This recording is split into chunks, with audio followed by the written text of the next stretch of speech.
They say life is what you make it. So what happens if you actually try? What if you actually tried to get your mind right? What if you actually tried to live the high life? What if you happen to die cause life is finite? What if you actually tried to live your best day ever? What if you actually tried to get your mind right? What if you actually tried to live the high life? What if you happen to die cause life is finite? What if you actually tried to live your best day ever? What if you actually grind out when the time's right? What if you actually blinded by your hindsight? What if you actually find out what defines life? What if you actually tried to live your best day ever? I'm getting 1% better every day. I'm getting 1% better every way. I'm waking up every day to a sunny day. No matter what the weather say, life is like a record, so just let it play.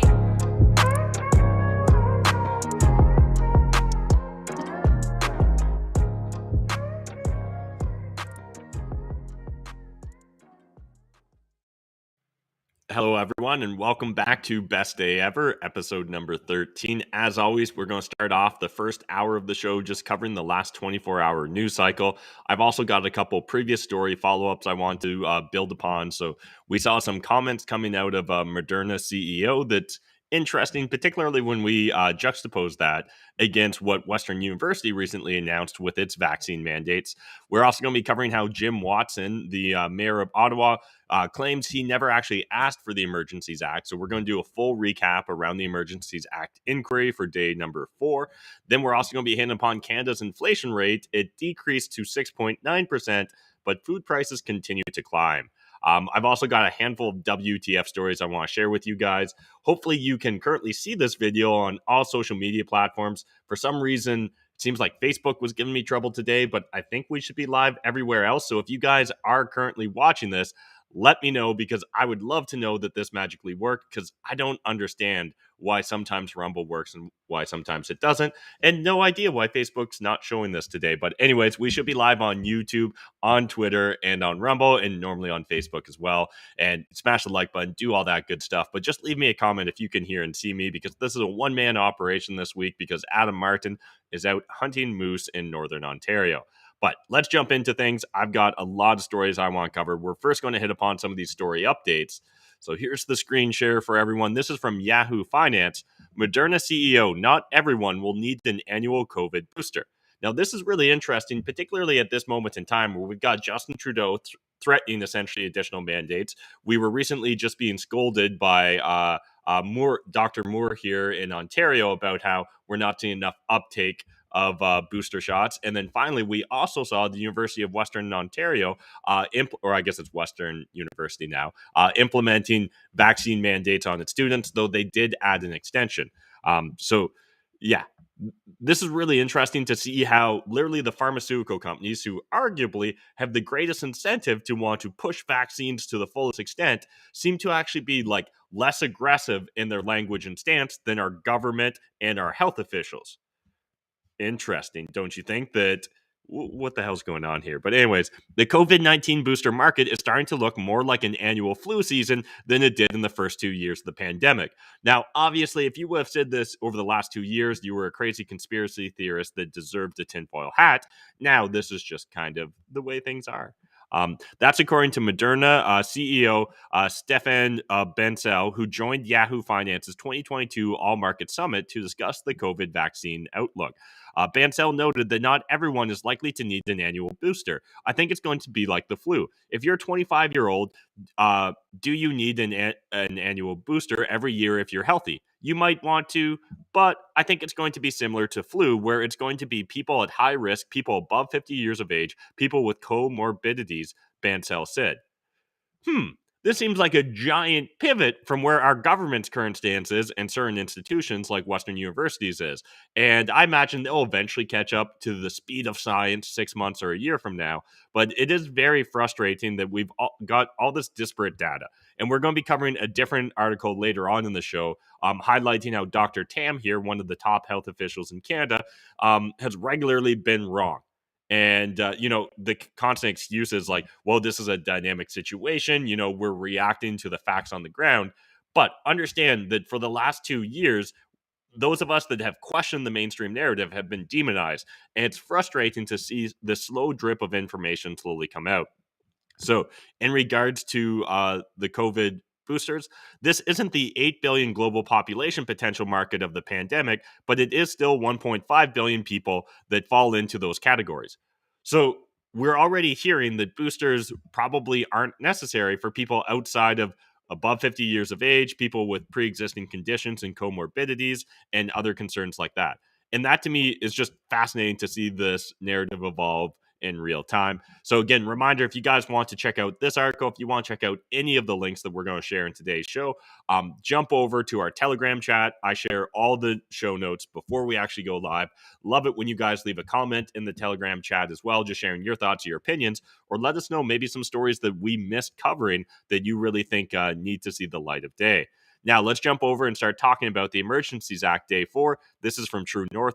Jim Watson reveals he never asked for the Emergencies Act recap of Day 4 of the Emergencies Act hearing. So, Ottawa Mayor Jim Watson told the Public Order Emergency Commission that neither he nor the City of Ottawa requested the invocation of the Emergencies Act. He was neither consulted on nor advised of the federal government's intention of using the unprecedented measure, he said. You guys can literally watch the videos here in the article if you want. Just want to highlight a few points from it. Convoy lawyer Brandon Miller pressed Watson on that accusation, given that Watson had sent a detailed letter to Tamara Lich outlining the conditions that the protesters would need to meet in order to have a meeting with the mayor, and that members of his staff had been negotiating with convoy leadership in good faith. Watson ultimately agreed that the truckers held up their end of the deal to move trucks away from residential areas onto Wellington Street. So again, as more details come out, CSIS has told us this really wasn't a big deal. We've seen the mayor of Ottawa tell us that he didn't think the Emergencies Act was necessary either. It literally turns out that every justification that's been used essentially for the Emergencies Act is bunk, is bullshit. Other than there's people that don't like Justin Trudeau, and Justin Trudeau doesn't like people that don't like Justin Trudeau. When asked by Miller about the concern protesters had for maintaining open traffic lanes throughout the protest, Ayotte testified that protesters were in constant communication with him and maintained open traffic lanes at all times for emergency vehicles. So again, this is another one of the bullshit excuses that we've heard previously, is that emergency vehicles were hindered from getting into downtown Ottawa. We recently shared yesterday the Rachel Gilmore tweet and information about how they were claiming, and again, this seems dubious at best right now, that children were denied essentially access to their chemotherapies because of the protest. Now, we explored briefly yesterday how it doesn't seem like the University General Hospital that they would have been attending was in the vicinity of downtown Ottawa. So I don't fully understand here how that came to pass, but maybe we'll see more information come out with time.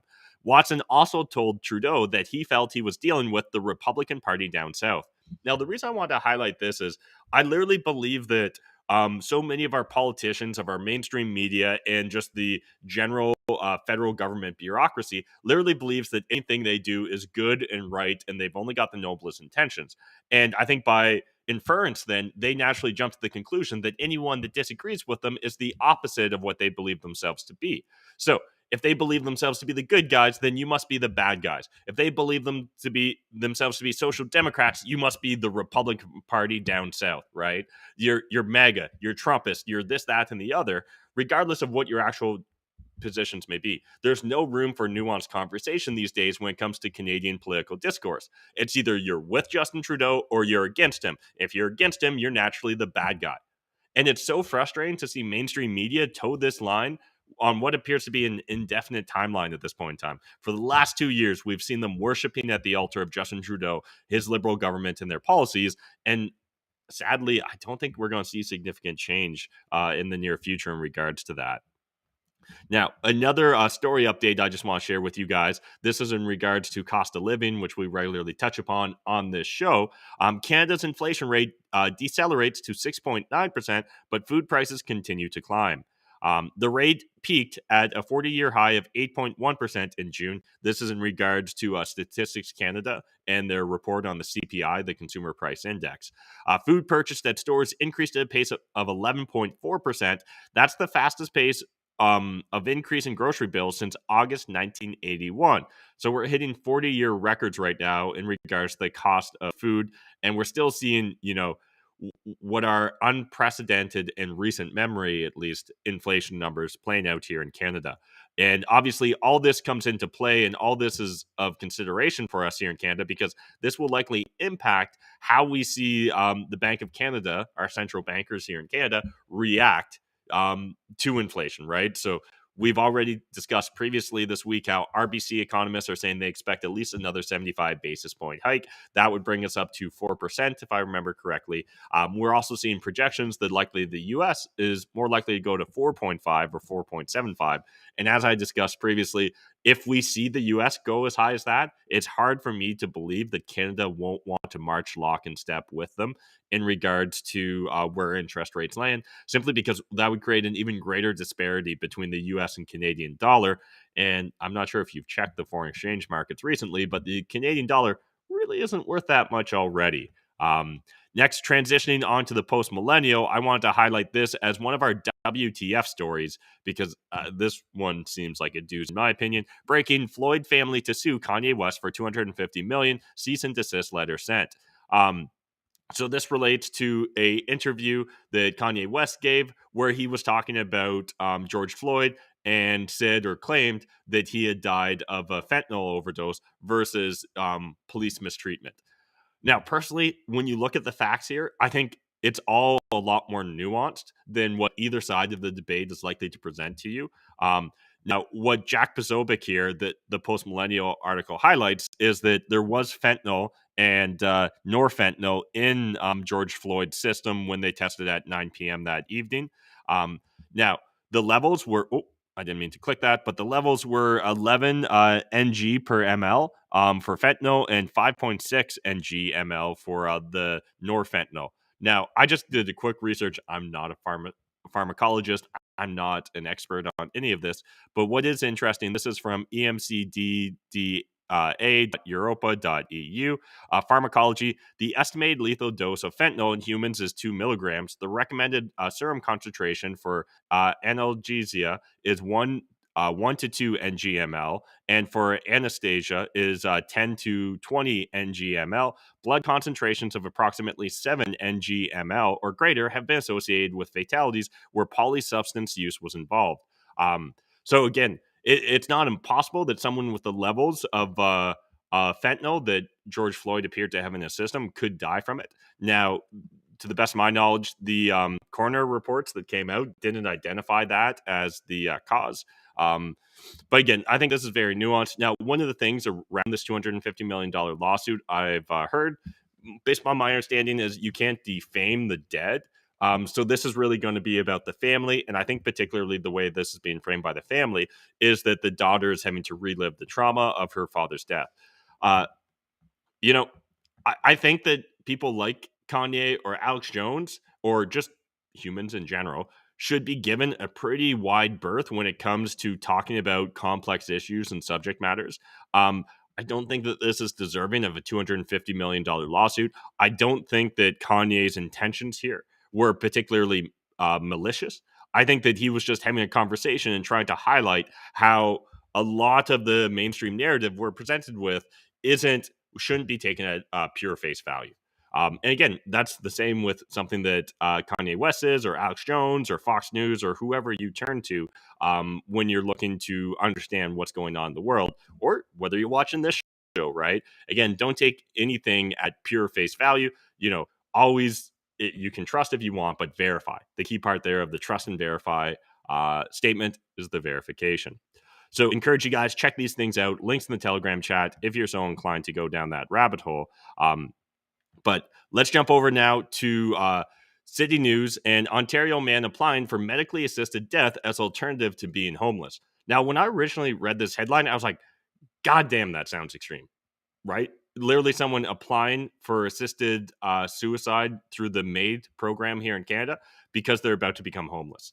Now, when you actually get past the headline here from City News, it's a little bit more nuanced. Again, I'm not saying that this person should should commit suicide. Absolutely not saying that whatsoever. But it turns out there's a lot more to his individual situation than merely becoming homeless.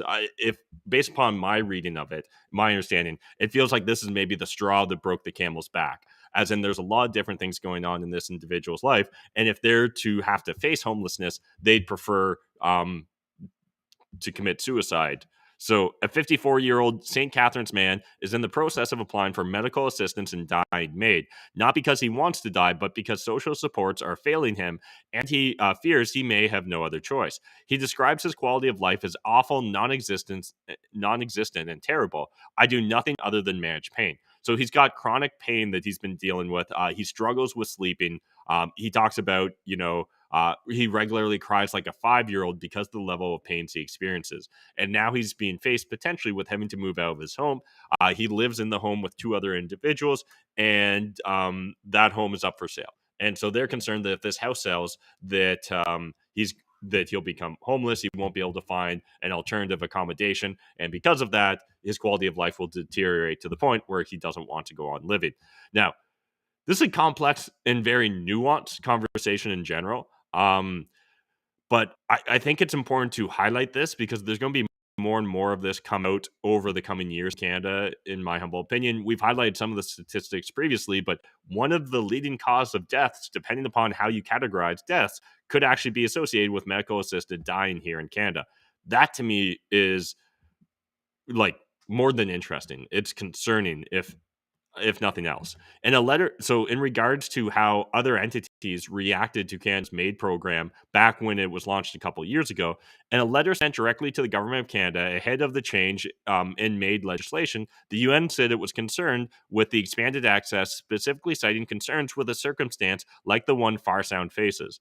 It is not beyond possibility that, if offered an expanded right as per Bill C-7, persons with disabilities may decide to end their lives because of broader social factors such as loneliness, social isolation, and lack of access to quality social services, read the note.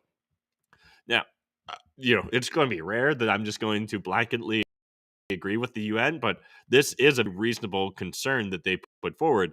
And I think what we're seeing play out right here with this specific case. Again, this may be an edge case scenario. I don't think there's a ton of data on specifically why the individuals that decide to go with assisted suicide decided to go with that. At least to the best of my knowledge, if you guys have better sources than I do, let me know in the comment section, whether you're watching this video live on the replay or in the Telegram chat.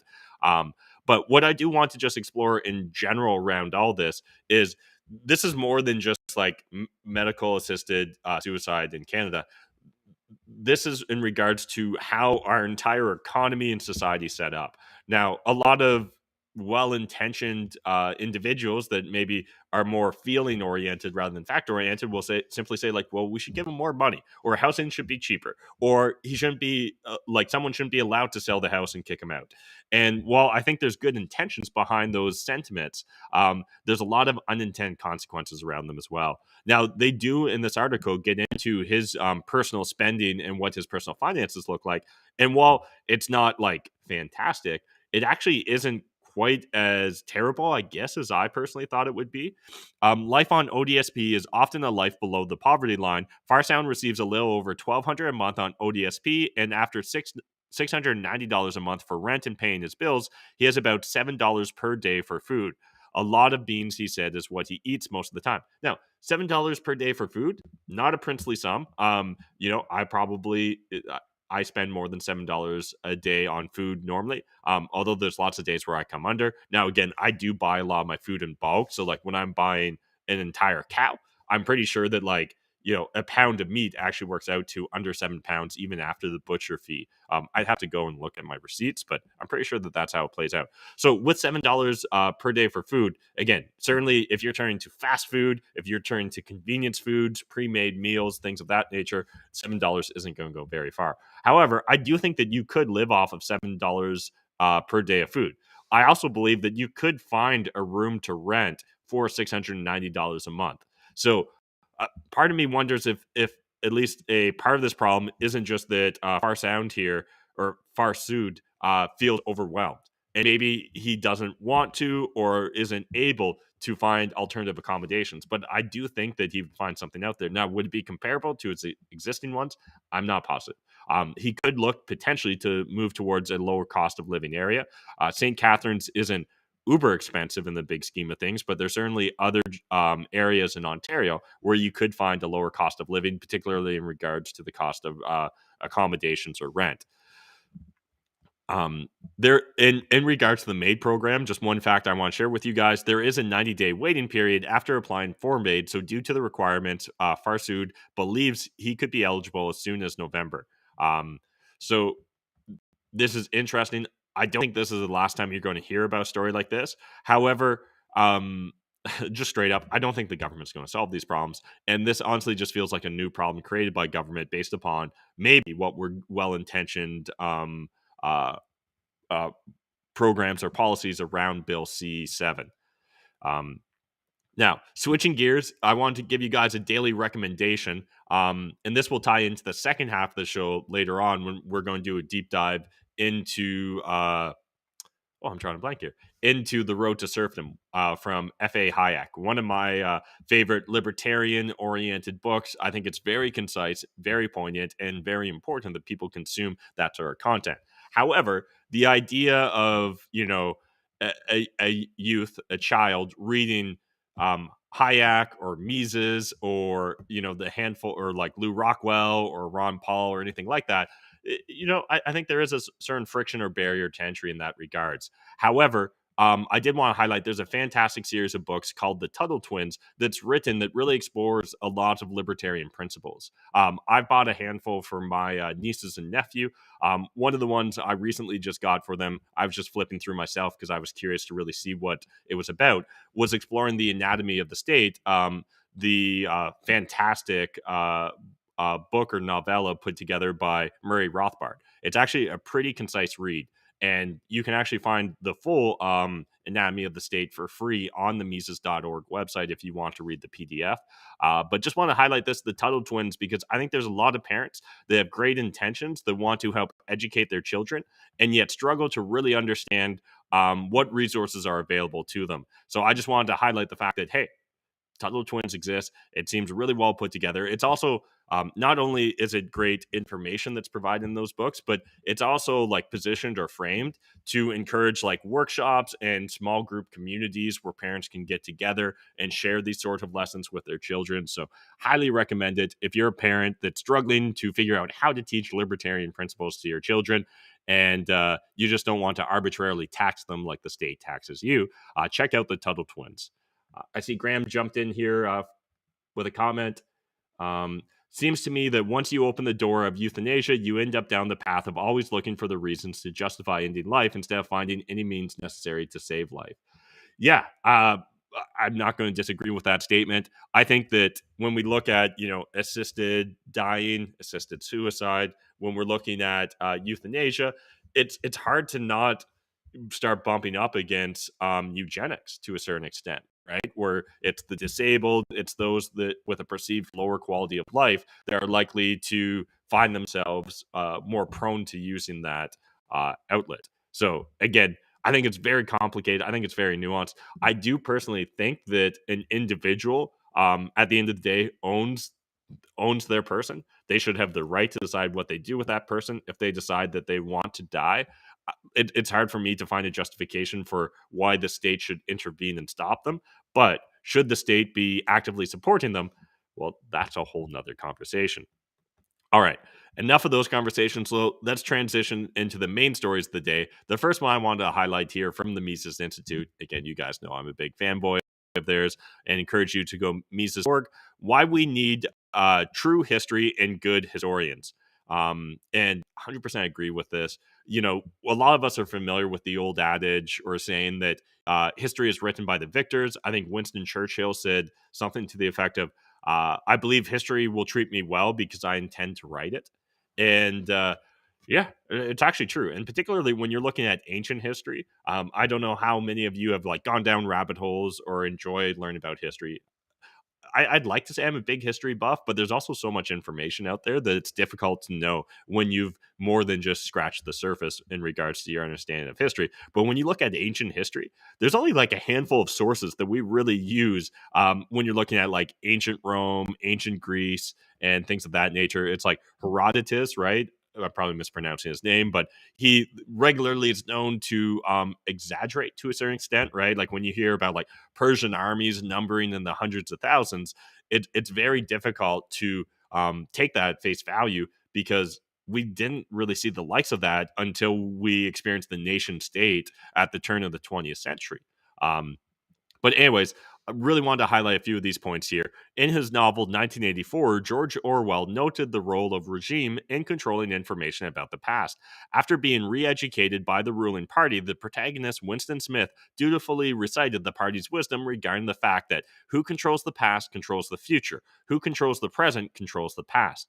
And yeah, I remember, like, I'm a big fanboy of 1984, and that line always stuck with me, because it's hard to not think that right now a lot of politicians, let's even just take Canada as a case study here, our government subsidizes the mainstream media to an absurd level, right? It's not just CBC, which is essentially completely government funded.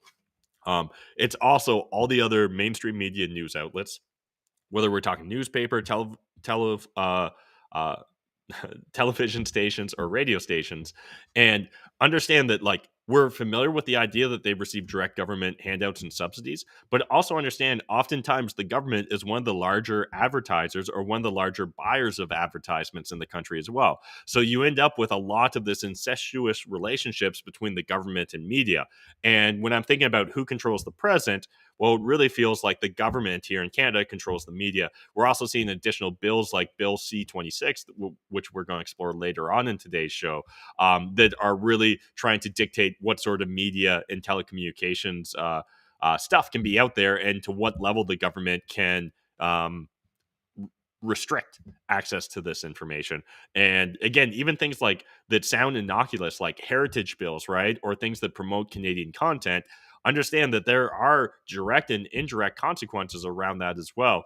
And it all adds up, in my opinion, to the government trying to control the present so that they can actively rewrite the past to control the future. It's a curious fact that it's a curious fact that of all the disciplines, it seems that history, more than philosophy or economics, determines people's political views. We might consider this unfair. We might think that economics has more to say about what people should think about competition and antitrust. Philosophy has more to say about what people should think about natural rights. But in fact, most often it seems that it's history or its interpretations of history that will influence the positions people take. 100% agree with this sentiment. And even to go a little bit further in regards to this, and this was Ralph Riccio quote. Again, I'm probably mispronouncing his name. So there's so many people that, like, I've only ever read their names, never heard them spoken. He was from University of Buffalo, or Buffalo University, one of my favorite historians. And actually, one of, like, my regrets in life is that I didn't quit my day job sooner so that I could have gone and studied under him. I remember literally thinking about it in my mid 20s, because I think around probably the age of late 20s or early 30s, he passed away. But yeah, 100% agree with that. And it's really important that it's really important people understand history, because I think far too often people have got like this, like, I'm not even going to call it a watered down version of history, because it's more extreme than that. They're getting like one tiny gram and a giant C of history in regards to their understanding of it. Oftentimes, I honestly believe a lot of individuals have learned probably as much history from things like The Simpsons or Family Guy versus the education system, unless they specialized in history. And even in our education system, understand that a lot of times it's hijacked by other lessons, right? Whether we're talking about uh, the sort of like critical race theory we see slowly bleeding into the interpretations of history, whether it's like geography or government mainstream government talking points bleeding into history. it it's shocking to me how little people understand of history. I think that a lot of people are like, slavery was a thing and it was bad, and white people did slavery, so they're bad by association, and all our institutions are still racist. And you know what? History is a lot more nuanced than that, and it's unfortunate because the lack of understanding of history leads to people like wearing Che t-shirts, right? Or thinking that the hammer and sickle is a cool symbol to wear, versus viewing that the exact same way as you would view a swastika. Like, to me, that meme that you constantly see of The Office, they're the same photo, swastika and hammer and sickle. they're the same photo essentially. It's all status bullshit. It's all individuals that believe that they're better than the average person and that they need to be in charge in order to dictate almost every facet of your life.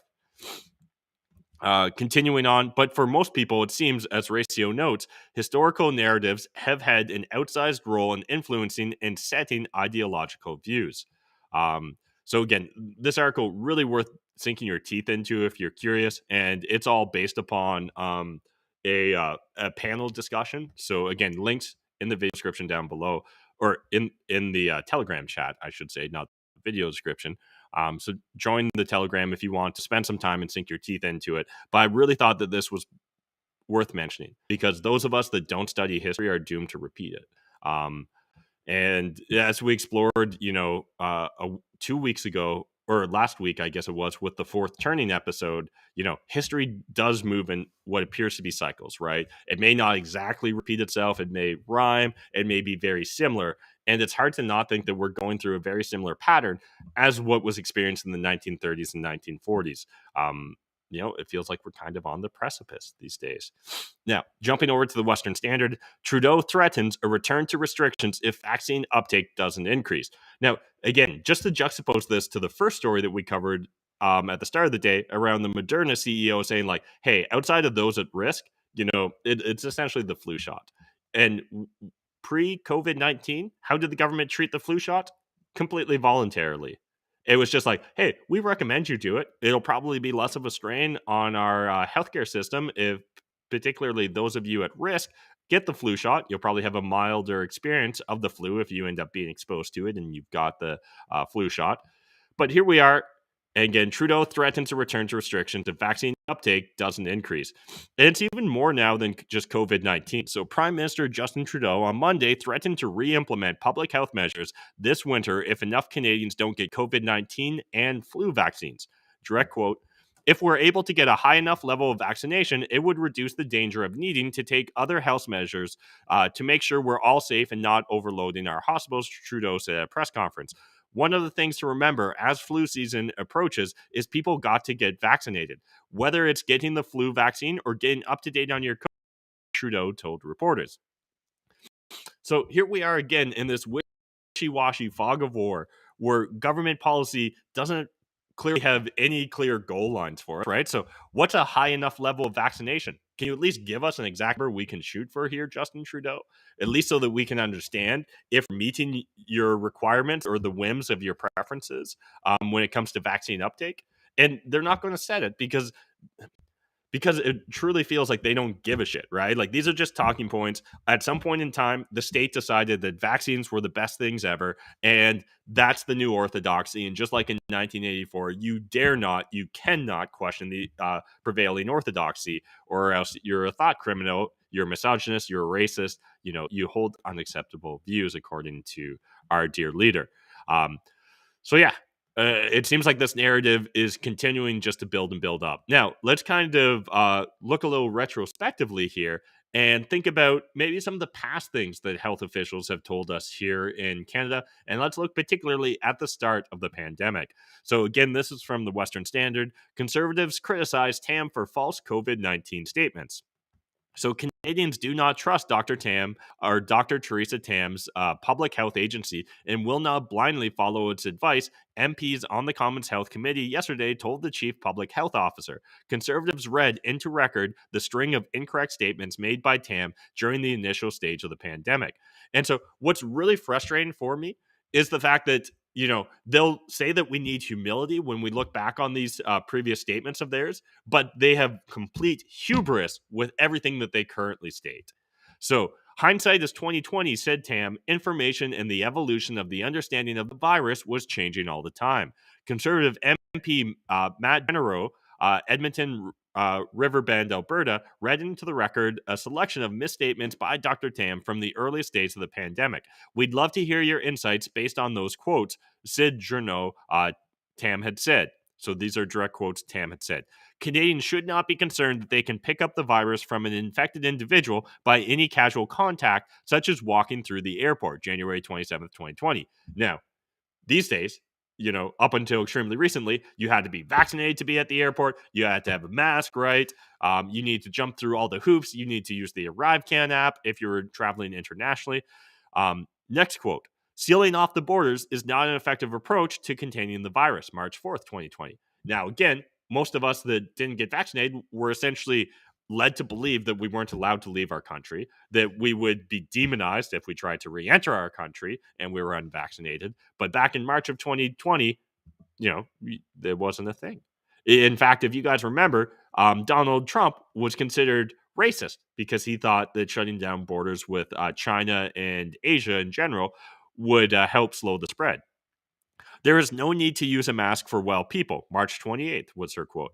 Putting a mask on an asymptomatic person is not beneficial, March 30th, 2020. Effectiveness of the use of non-medical masks has not been well documented, April 1st, 2020. And again, this is just, there's additional ones that you could get out there. These are probably some of the most damning ones, but according to Blacklock's reporter, Tim in 2020 also mistakenly predicted only 10% of Canadians would become infected with COVID-19, a figure ridiculed at the time by epidemiologists. She also announced June 29th, 2020, transmission is largely under control. Meanwhile, the restrictions, the measures would continue for 2 years.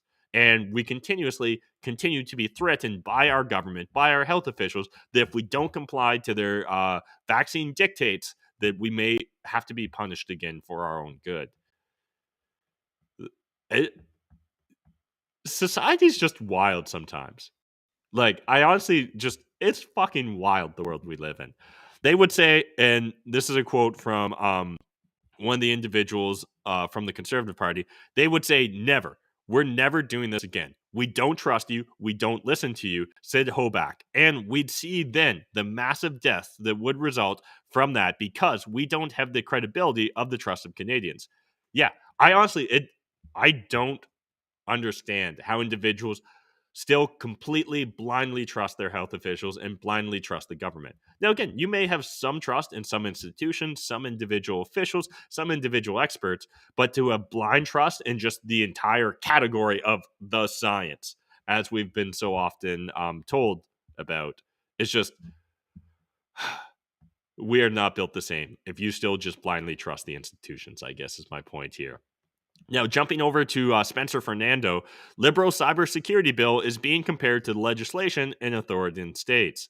The bill C-26 is just one of many bills that are going to slowly erode freedom of speech here in Canada and destroy the ability of everyday Canadians like, hey, this guy, to chat with other everyday Canadians over social media. Reports call for significant amendments, warning that Bill C-26, in its current form, authoritarian governments would be able to point to a non-amended Bill C-26 in the course of justifying their own unaccountable, secretive, and repressive security legislation. As noted by the Citizen Lab, and the Citizen Lab has done a fantastic job. There is a very lengthy full report here, 51 pages, that I encourage you guys to check out if you want to go deep into exactly what is Bill C-26 and what are some of the concerns around Bill C-26. Again, link in the Telegram chat, and there's a link to the Telegram chat in the video descriptions. So as noted by this in lab, Bill C-26 will allow the government to issue public orders that are then contradicted by secret internal government orders. So where orders or regulations are issued, they would not need to be published in the Canadian Gazette, and gags could be attached to the recipients of such orders. So again, we may not even be allowed to know what orders is being given out to the media. There may even be situations where the government could issue an order or regulation with the aforementioned publication ban and gag that runs counter to decision by the CRTC. So that's the Canadian Radio, Television, Telecommunications Commission.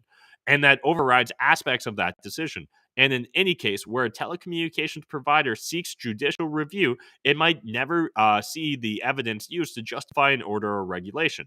However, if a telecommunications provider is found to have deliberately ignored or failed to adhere to an order, then either the individuals who directed the action or the telecommunications provider could suffer administrative monetary penalties. And that's really just the tip of the iceberg here. The Minister of Industry will be granted immense new powers under the legislation, powers which come with little to no accountability or oversight in the current form of Bill C-26. And so again, encourage you guys to go check that out. But I wanted to highlight here this one point that, according to Citizen Lab, they list as the biggest concern. So the breadth of what the government might order a telecommunications provider to do is not sufficiently bounded. The excessive secrecy and confidentiality provisions imposed on telecommunications providers threaten to establish a class of secret law and regulations. Significant potential exists for excessive information sharing within the federal government as well as with international partners. Costs associated with compliance with reforms may endanger the viability of smaller providers.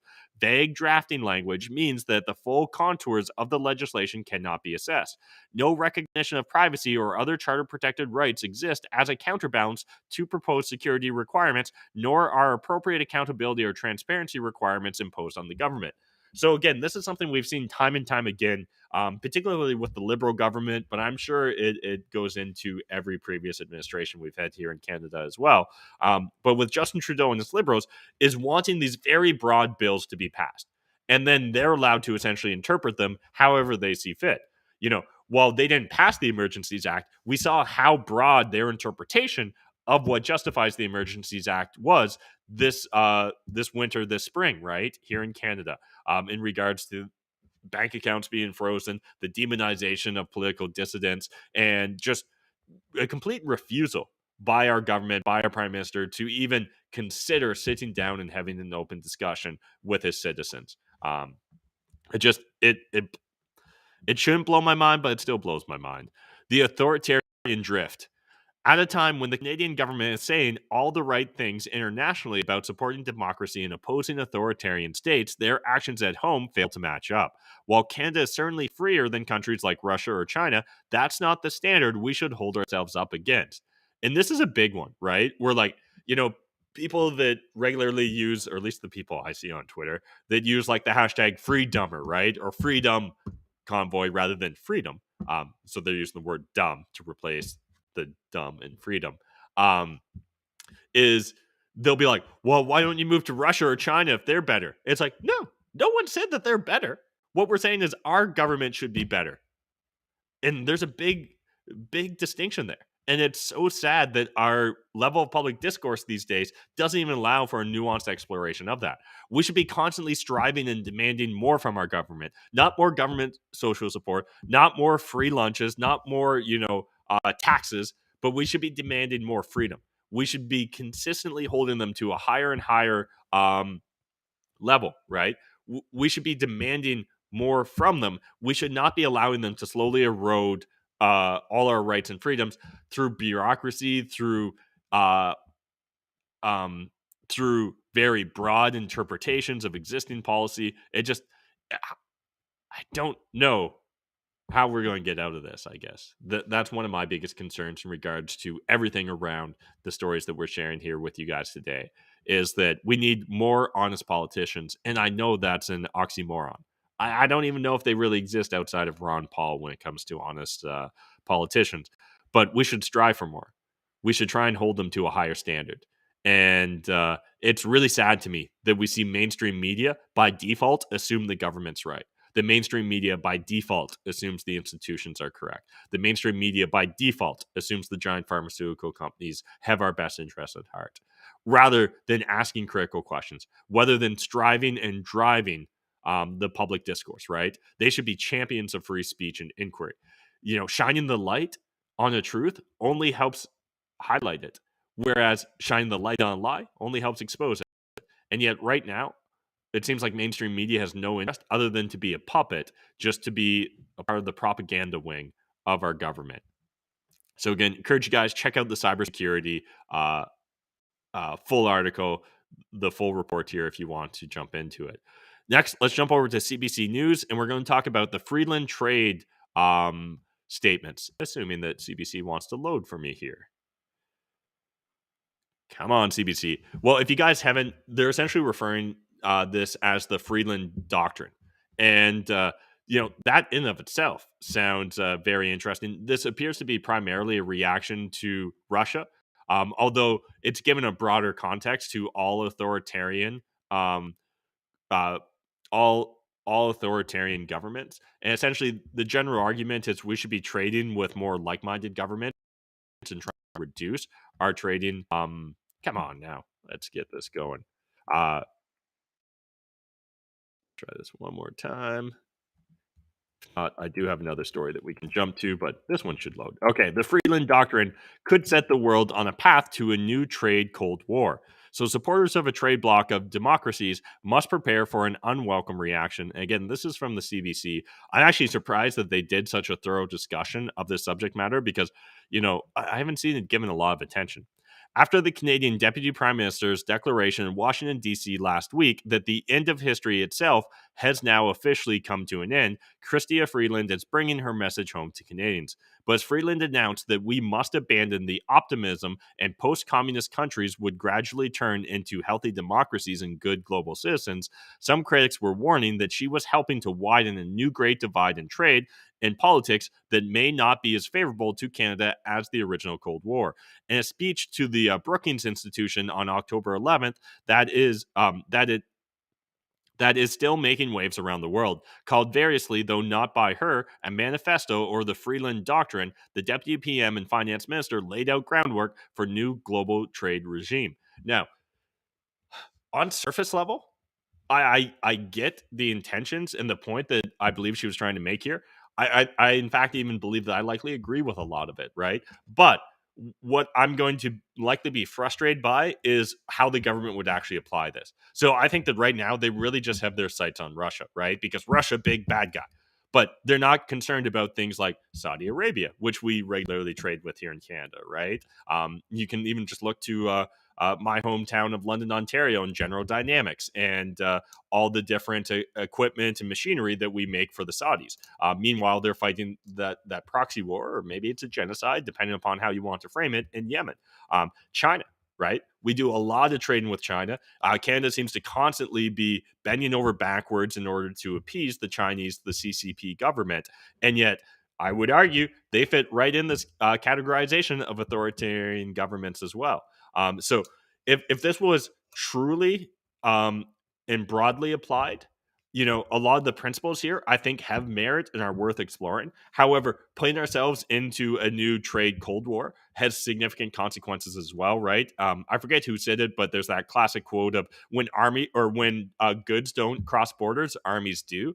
And I think we should always keep that in the back of our mind. One of the big policy initiatives, right, since the 1970s was opening up trade with the East, was opening up trade with China. And the idea was that we would slowly democratize them through trade, right? Through sharing of our social mores, our like our content, our media, our movies, all that stuff, that would slowly allow the CCP government to evolve into a democracy.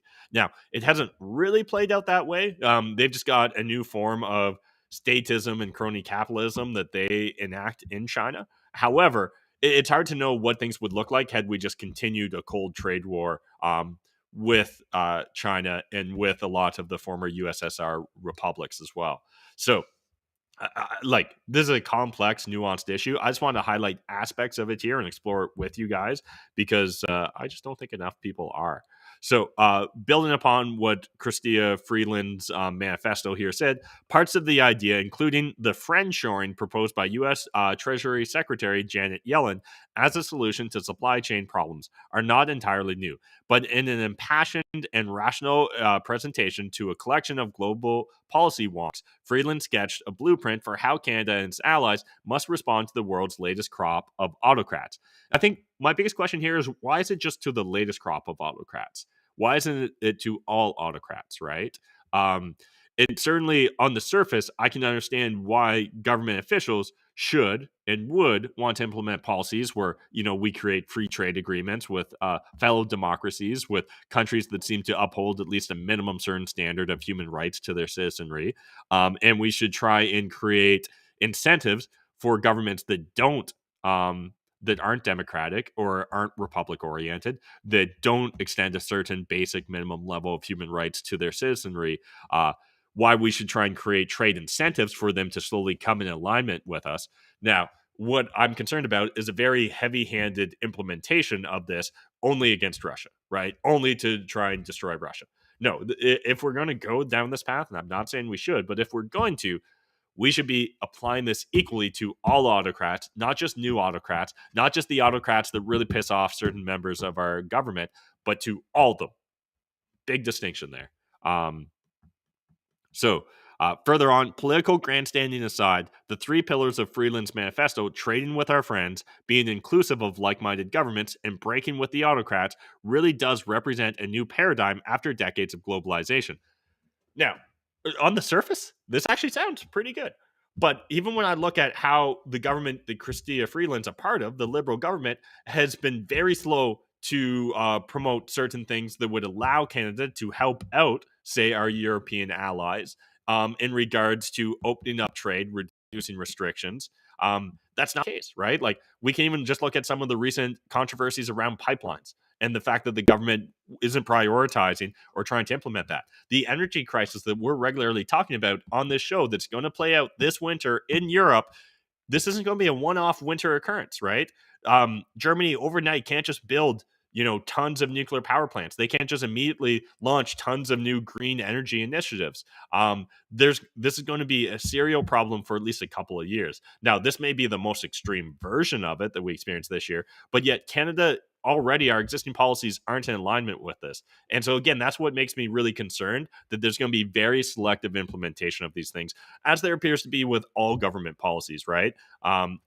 Stephen Crowder regularly has this quote that it's not the fact that your society has rules that makes it a just and fair society. It's how those rules are applied. Are they applied equally to everyone? And that's my biggest concern here in regards to the conversations we're having around the idea of implementing the Freeland Declaration or the Freeland Manifesto. Further on in the article, but whether all of her Democratic allies and their eventual political replacements will agree, Freeland offered a stunning condemnation of globalization and the cheap labor in places like China that has added to the profits of many global companies. Direct quote, workers in our democracies have long understood that global trade without value-based rules to govern it made our people poorer and our countries more vulnerable, she said. They have long known that it enriched the plutocrats, but not the people. And I guess, like, one thing I would really like to see from this is them highlighting previous liberal policies that have been moving us in this direction. Again, otherwise, this just feels like it's primarily going to be used to go after Putin, in my opinion. And again, like, regardless of where you stand on the Ukraine issue, we shouldn't be selectively applying rules, regulations, or government policies.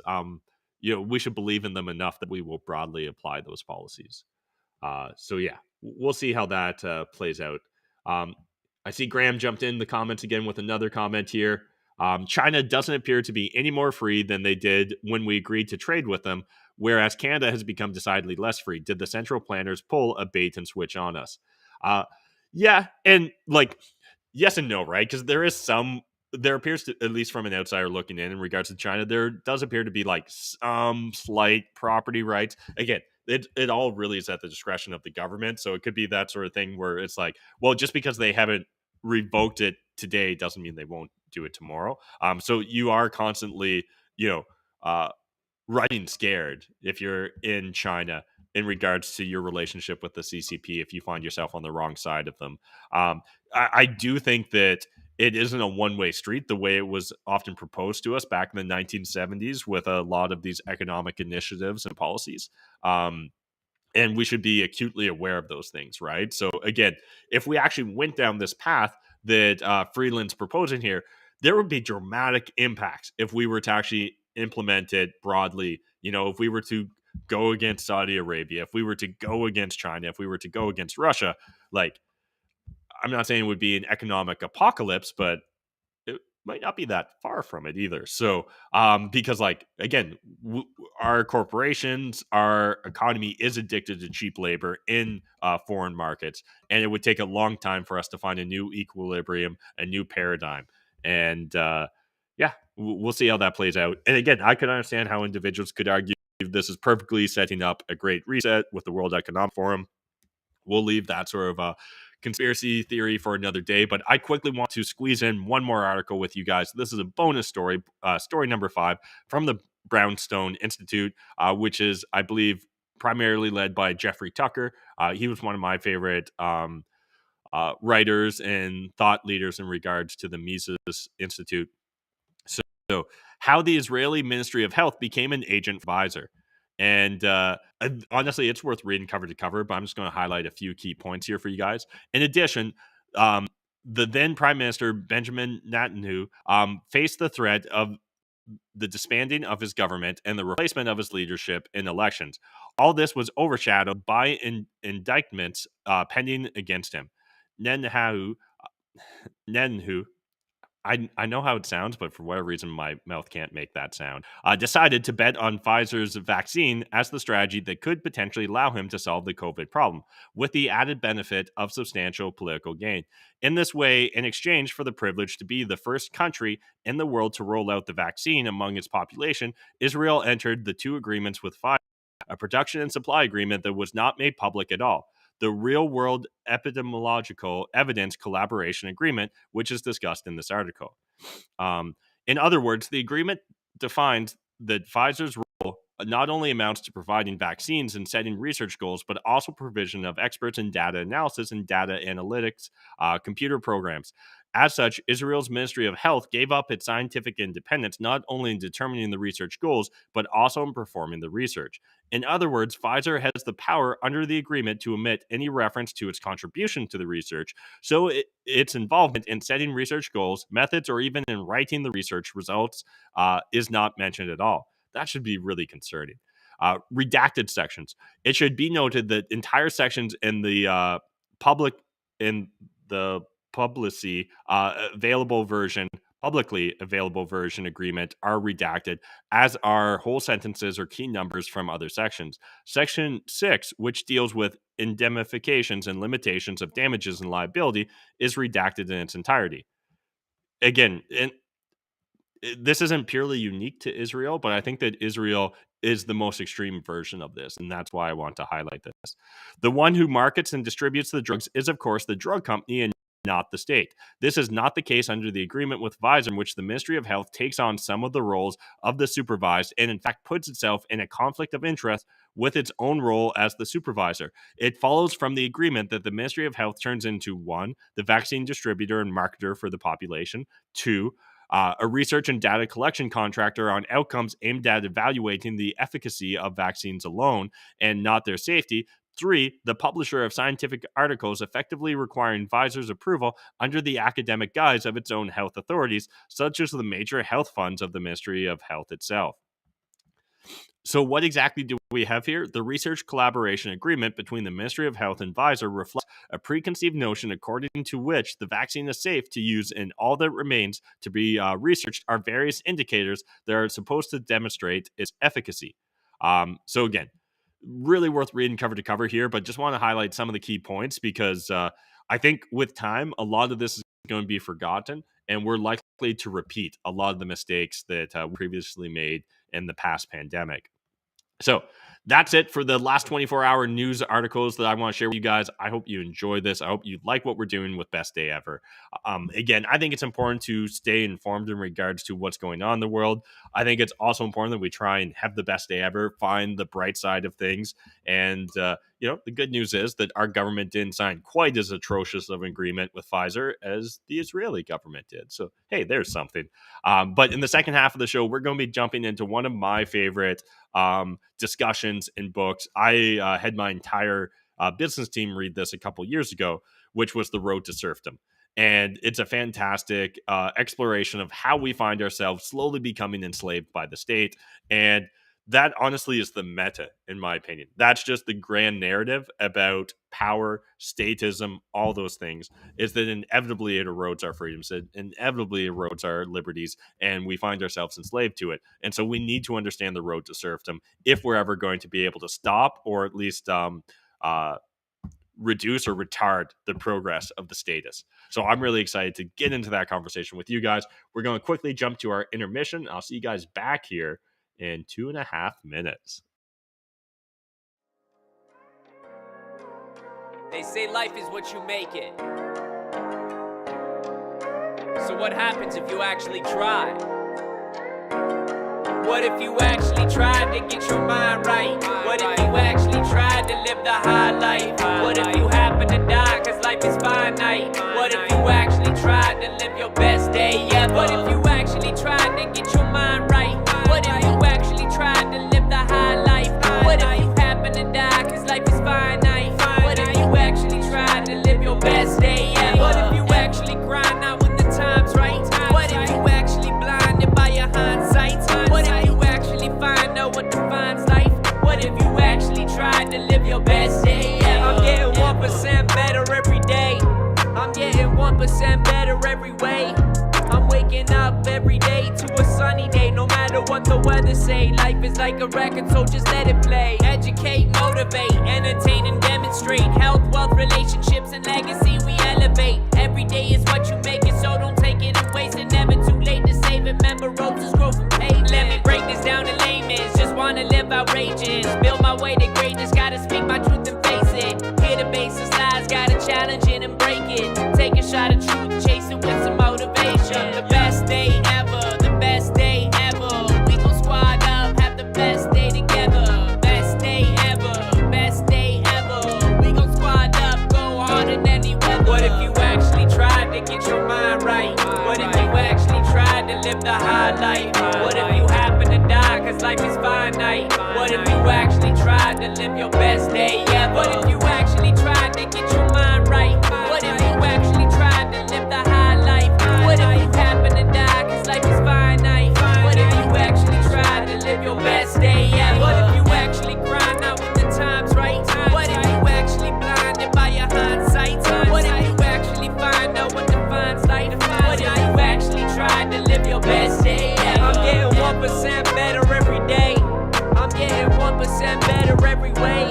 I'm waking up every day to a sunny day. No matter what the weather say, life is like a record, so just let it play.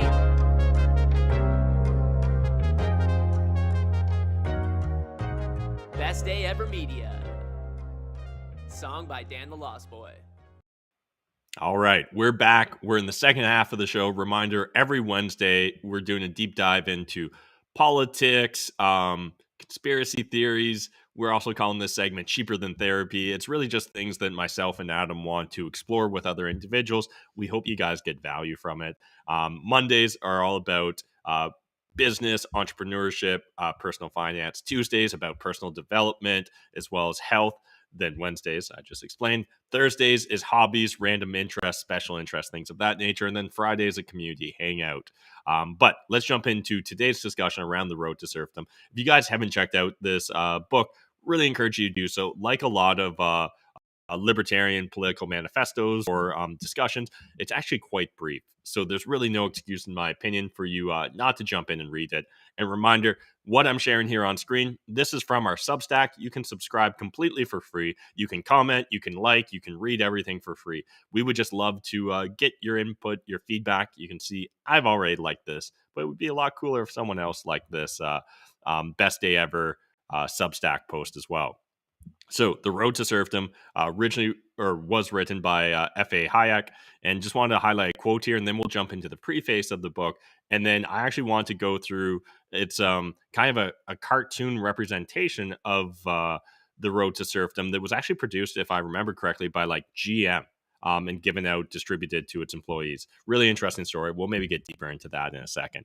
But The Road to Serfdom, Although we had been warned by some of the greatest political thinkers of the 19th century, by Tocqueville and Lord Acton, that socialism means slavery, we have steadily moved in the direction.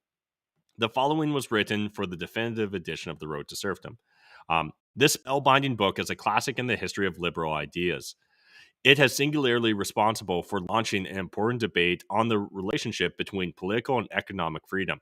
It made the author a world-famous intellectual. It set a new standard for what it means to be a dissident intellectual. It warned of a new form of despotism enacted in the name of liberation. And though it appeared in 1944, it continues to have a remarkable impact. No one can consider himself well-schooled in modern political ideas without having absorbed its lessons. What F.A. Hayek and what most all his contemporaries missed was that every step away from the free market and towards government planning represented a compromise of human freedom generally and a step towards a form of dictatorship. And this is true in all times and places. He demonstrated this against the claim that government control was really only a means of well-being. And little tangent or caveat here, this is something that we hear to this day. This is something that our government in Canada has become completely beholden to, is the idea that they're just focused on increasing social well-being while not realizing that they're compromising or really stripping of us of our individuality and our individual freedoms and liberty. Continuing on with the preface here, Hayek said that the government planning would make society less livable, more brutal, more despotic. Socialism in all its forms is contrary to freedom. Nazism, he wrote, is not different in kind from communism. Further, he showed that the very forms of government that England and America were supposedly fighting abroad were being enacted at home, if under a different guise. Further steps down this road, he said, can only end in the abolition of effective liberty for everyone. Capitalism, he wrote, is the only system of economics compatible with human dignity, prosperity, and liberty. To the extent we move away from that system, we empower the worst people in society to manage what they do not understand. The beauty of this book is not only in its analytics, but in its style, which is unrelenting and passionate. Even today, the book remains a source of controversy. Socialists who imagine themselves to be against dictatorship cannot abide his argument, and they never stop attempting to refute it. So we're going to get into the cartoon in a second, but here's just the first page of it. And quick reminder again, the Mises Institute is just a wealth of information. So if you've never spent any time there, do yourself a favor, do future society a favor as well. Jump over there, consume some or all of their great free content. Back in the day when I used to work a day job, every lunch break, I'd be like on the Mises Institute reading an article. And it exposed me to thinkers like Hayek, to Rothbard, to Bestot, which again I'm probably mispronouncing his name. It's a French name, Frederick Bestot, or something to that effect.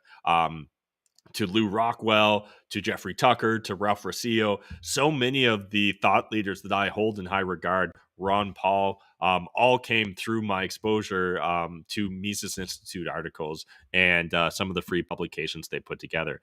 So you can literally grab a free copy of the PDF of The Road to Serfdom, which I encourage you guys to do so. Again, no excuse. The book's completely free here. Yeah, it's not as fun reading in PDF as it probably is reading in hardback or paperback or listening to an audiobook, but it's all here. And again, comes in only at 73 pages. No excuse not to spend a little time and brush up on it. But what I specifically want to explore with you guys today, because maybe in a future episode, Adam and I will get deeper into The Road to Serfdom, because I know it's a book he really grabbed onto when we did it in our business book club. But I just want to highlight this because, again, this is just so fascinating. So this was originally published in Look magazine, reproduced from a booklet published by General Motors Detroit in the Thought Starter series. And this actually, when I originally discovered it, sent me down an entire rabbit hole of understanding what the Thought Starter series was. I have no idea if big corporations like GM do this to this day. But back then, they were actually trying to push thinking forward. They were trying to push discussions forward. Maybe it's similar in some aspects to what you might be exposed to in Silicon Valley, but honestly, it feels like Silicon Valley, the vast majority of those corporations, entities, and employees have completely capitulated or been captured by woke or critical race theory orthodoxy. Where again, it feels like during particularly the World War II era and just post World War II era, that a lot of American corporations, again, maybe their actions didn't portray this, but some of their choices in producing things like this are just fascinating in my opinion, because I can't imagine a modern day multinational corporation putting together The Road to Serfdom in cartoon form for people, for their employees to consume. But let's just go through it. I think there's 18 cartoons here. And again, big fanboy of all this. And I think this does a really solid job of trying to concisely break down many of the key aspects of The Road to Serfdom and how easy it is for ourselves, for society, for our political institutions to be captured by socialism through good intentions. War forces national planning. To permit total mobilization of our country's economy, you gladly surrender many freedoms. Regimentation was forced by your country's enemies. Stay on the job, right? And so, even just building upon that, we've discussed previously in it was James Wellesley's the moral equivalency of war, how so much of our language today is manipulated, right? Governments are constantly turning to the bellwether of war. So we've got a war on drugs, a war on terrorism, a war on poverty, right? Um, a war on wars. And the reason is they understand that a war, it feels like this completely existential threat to existence. And when you've got an existential threat to existence, it becomes very easy to justify sacrifices. That's what we saw play out over the last 2 years in regards to the COVID-19 pandemic. And it's what we're going to see with climate change or climate alarmism, depending on how you want to frame it. It's what we're going to see with a lot of green energy initiatives. It's what we're going to see with ESG scores. All this stuff will be framed as an existential threat. Because if it wasn't an existential threat, we wouldn't take it seriously and they wouldn't get their policies and practices implemented in a fast manner. So again, war forces national planning to permit total mobilization of our country's economy. And this doesn't just apply to literal war. This applies to the figurative war that we see the state trying to wage daily in all kinds of facets of our economy and social contracts. Point number 2, many want planning to stay. Arguments for a peace production board are heard before the war ends. Wartime planners who want to stay in power encourage this idea. What's good in war is good in peace. Again, this is a reoccurring theme where we see it's so difficult for governments ever to shrink or to reduce their bureaucracy. One, because there's just individual incentives there, right? The individual that has a full-time job trying to plan your economy or implement this rule or regulation or on this safety board, right? Or on this social program, that's their sole source of income. Suddenly that becomes the most important thing in their life, and they will fight tooth and nail to not only maintain the status quo, but to grow their bureaucracy, to grow their bureaucratic fiefdom. Moving on to point number 3. The planners promised utopias. A rosy plan for farmers goes well in rural areas. A plan for individual workers is popular in cities, and so on. Many new planners are elected to office. So again, planners are never short of ideas. Statists are never short of ideas, and they will promise anything and everything. But it's very rare that you actually get what you wanted, right? Things like, even let's just look at the dairy industry here in Canada. We've talked about it previously, but Canada pays the most for milk in the world. Literally the most. Argentina thought they paid the most, but then they got fact checked because Canada actually has more. Now, that's not because Canada doesn't produce milk. It's not because Canada doesn't have the room for farms. It's not because we don't have dairy cattle in Canada. It's simply because we've got supply chain management, right? It's because we've got the dairy board here in Canada that controls and restricts production. And we see this now with oh man, it's been a while since I thought about this. But there's a term in agriculture in regards to the head of like dairy cattle you're allowed your quota. And so literally we see through supply chain management the quota system. And so what that does is restrict the number of individuals that can produce milk. And so you can literally find yourself you could find your farm destroyed if you were to dare to try and produce dairy milk without being part of the dairy board, without buying into their quota system. And what ends up happening is, like everything, again, think of like taxis, right? Before Uber came along, a lot of like the taxi medallions or certificates or the rights to own a taxi in cities often worth $100. Well, when it comes to dairy quotas, in order to operation, you're looking at millions of dollars in quota. This is literally just red tape and bureaucracy set up by these central planners. And this, again, plays out in every aspect of the planned economy. The dairy is just one great example of what we personally experience here in Canada. Point number 4. But they can't agree on one utopia. With peace, a new legislature meets. But when the war, unity is gone. The planners nearly comes to blow. Each has his own pet plan, won't budge. Step 5. And citizens can't agree either.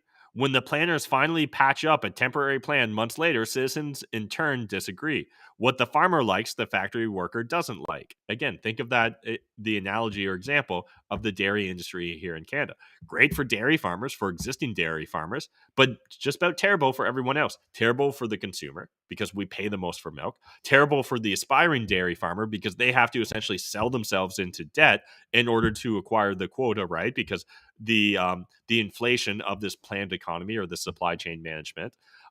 Point six: planners hate to force agreement. Most national planners are well-meaning and idealists.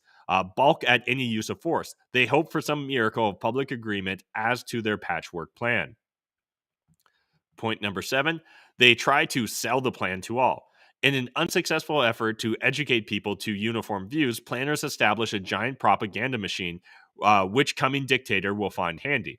So, again, we see this playing out in Canada, right? Like, the mainstream media needs to be supported in order to fight misinformation, according to Justin Trudeau. So, he writes checks for millions and billions of dollars into their industry. Now they become beholden to him. Um, if he or a future Canadian prime minister was to continue to go down the authoritarian bent, well, now they've got their propaganda machine already essentially in place. And again, I think the way a lot of people 50, 100 years ago thought this stuff would play out is it'd be very binary, right? You'd be hit over the head a la 1984. Um, but it turns out that George Orwell, while having fascinating insights into the potential future that we find ourselves in, it's more of a balance between A Brave New World from Aldous Huxley and George Orwell's 1984, where A Brave New World, essentially, they get you addicted and bought into their system and they try and lull you into complacency. Um, Point number 8 here. The gullible do find agreement. Meanwhile, growing national confusion leads to protest meetings. The least educated, thrilled and convinced by fiery oratory from a party. And again, obviously, the first one that comes to mind here for a lot of us that know history is going to be either like Mussolini in Italy, or it's going to be the version of fascism that played out with Nazism and Adolf Hitler. However, this also plays out in lots of other aspects, right? Think about some of the most craziest conspiracy theorists you hear. Think about some of like the woke ideology. There's the videos, mainly because I'm more libertarian leaning. I'm exposed to a lot of right leaning media, but you'll often see individuals protesting at, college campuses when someone like a Steven Crowder is there to discuss, or a Ben Shapiro. Oftentimes, the individuals protesting these talks have never actually consumed the content. They've never actually listened to the individual that's going to speak. All they did was listen to someone else be like, that man bad. We protest bad men because we good men. And it's this oversimplification of any discussion and nuance that results in this fiery orator being able to hijack parties. And again, if you're on left leaning, you might be thinking of Donald Trump right now. Number 9, confidence in planners fades. The more that the planners improvise, the greater the disturbance to normal business. Everybody suffers. People now feel rightly that planners aren't getting things done. Let's get a man who can make a plan work. The strongman, part 10 here, the strongman is given power. In desperation, planners authorize the new party leaders to hammer out a plan and force its obedience. Later, they'll dispense with him, or so they think. Again, we see this so often where the government needs these broad measures. The government needs to enact the Emergencies Act, right? We need to all pitch in and fight against the war against COVID. We need to give unprecedented powers to our leaders to get us through these unprecedented times. And people become so addicted to the planned economy that they can't envision themselves actually being self-responsible and having to go out and better their lot in life. They simply turn to the planners. They simply turn to the government to find these solutions now. Point number 11, the party takes over the country. By now, confusion is so great that obedience to the new leader must be obtained at all costs. Maybe you join the party yourself to aid national unity. So, very like how, again, you may not agree with this analogy, but from my perspective, how we saw everyone, band everyone in the mainstream media, in the political discourse, political parties essentially band together to discourage, dissuade, and essentially just condemn the Freedom Trucker Convoy protest here in Canada. They're against Justin Trudeau. Justin Trudeau wants good things. Therefore, Justin Trudeau, good guy. Therefore, anyone against Justin Trudeau must be bad guy. Yeah. That's how you literally get parties taking over the country. Justin Trudeau, good intentions, so we should just pass Bill C-26 because he good intentioned. And negative, and like all you need to look back is to 2001, the Patriot Act, right? The increasing power given to the military industrial complex in the United States, whether you're thinking post World War II or you're thinking post 9/11. Point number 12 here. A negative aim welds party unity. Early steps of all dictatorships is to inflame the majority in common cause against some scapegoat minority. In Germany, the negative aim was anti-Semitism. Again, anti-vaxxers. Should we even tolerate these people in our society? Words literally said by our prime minister here in Canada. Should we tolerate them? He framed anyone that disagrees with him as being racist, misogynist, having unacceptable views, being anti-vaxxers, and being anti-science. That's a negative aim to weld together unity amongst his core base. Understand that a true democracy is simply a tyranny of the majority. And that majority will become tyrants against anyone that disagrees with them that's outside of their social norms and mores. Continuing on to point 13. No one opposes the leader's plan.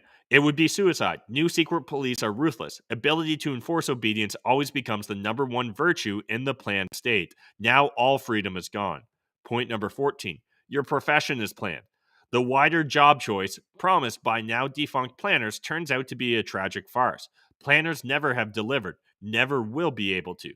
And the cartoon here shows a carpenter, but I'm not or a plumber, but I'm not a carpenter. I'm a plumber. The planned economy doesn't care because you are now a cog in the wheel. You are literally just an end or a means to an end of their planning. You're inconsequential. You're not an individual. You're just a cog. Point number 15. Your wages are planned. Divisions of the wage scale must be arbitrarily and rigged. Running a planned state from central headquarters is clumsy, unfair, and inefficient. And you only need to turn to, the USSR, the Soviet Union in the 1930s, and look at the Holodomor and essentially the Holocaust that they enacted against the Ukrainians and the Ukraine state. Literally, that was part of the planned economy. And it didn't matter whether what you decided to do there as a planner actually got results. It mattered whether it looked like you were in alignment. So it became more about holding up the state propaganda that we have a bumper crop year, or like a bumper crop in regards to our wheat harvest, even if it turns out that our farmers are starving, that we're eating our our seeds for the next season. Even though we're literally going to destroy ourselves next year, we're going to make sure that we're able to put a positive spin, a positive face on it, because it would be suicide to go against the political narrative from the one party solution. Point 16, your thinking is planned. In the dictatorship, unintentionality created by the planners, there is no room for differences of opinion. Posters, radio, press all tell you the same lies. So again, in the cartoon, the example here is the world is flat. But it could be just as easy as you have to trust the science. Anyone that doesn't trust the science is a bad person. Point number 17. Your recreation is planned. It is no coincidence that sports and amusements have been carefully planned in all regimented nations. Once started, planners can't stop. And again, think of what we saw with Nazism in World War II. Think of what we see in North Korea to this day in regards to even planning of recreation. Number 18, your disciplining is planned. If you're fired from your job, it's apt to be a firing squad. What used to be an error has now become a crime against the state. Thus ends the road to serfdom.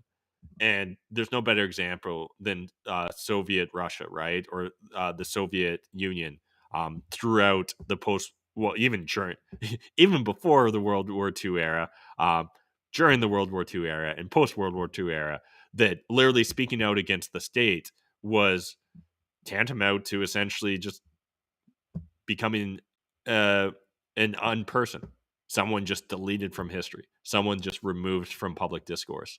So, yeah, kind of bleak here, but the good news is this is a pattern that's played out multiple times. We can recognize patterns. Humans are pattern recognition machines.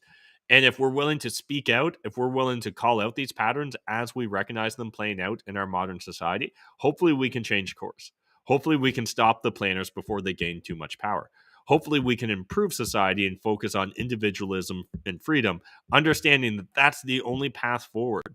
Otherwise, you're going to become a cog in the status machine. So yeah, that's it for today's episode, or the second half of the show, the deep dive into politics. I hope you guys enjoyed it. Reminder, you can find all this information and a lot more great resources over on the Mises.org Institute.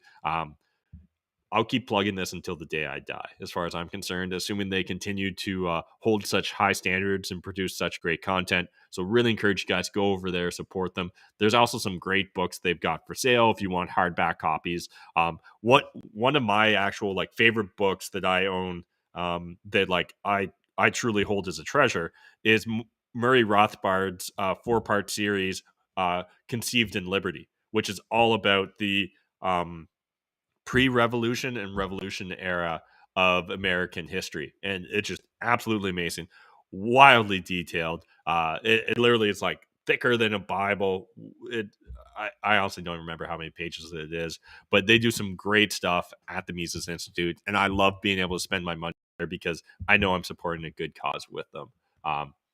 So yeah, love to hear from you guys. What are your thoughts on The Road to Serfdom? Have you consumed it before? Are you going to read it because of my recommendation? What other libertarian or anarchist media and books do you turn to? Love to get some recommendations from you guys as well. So let me know in the comments section. Join the Telegram chat and get started and sharing in the public discourse that we're trying to create here. We'll be back tomorrow with another 24-hour news cycle, and then I'm going to be doing a deep dive into one of my favorite hobbies, where we'll be talking about board games. I'm going to give you guys some introductory board games in regards to Euro games and getting into higher detailed strategy games. Absolutely, I'm a huge board game nerd, and I'd love to share that with you guys tomorrow. So I'll see you guys back here, same time, same place, and otherwise, have a great day. In fact, why not have the best day ever? Thanks, guys.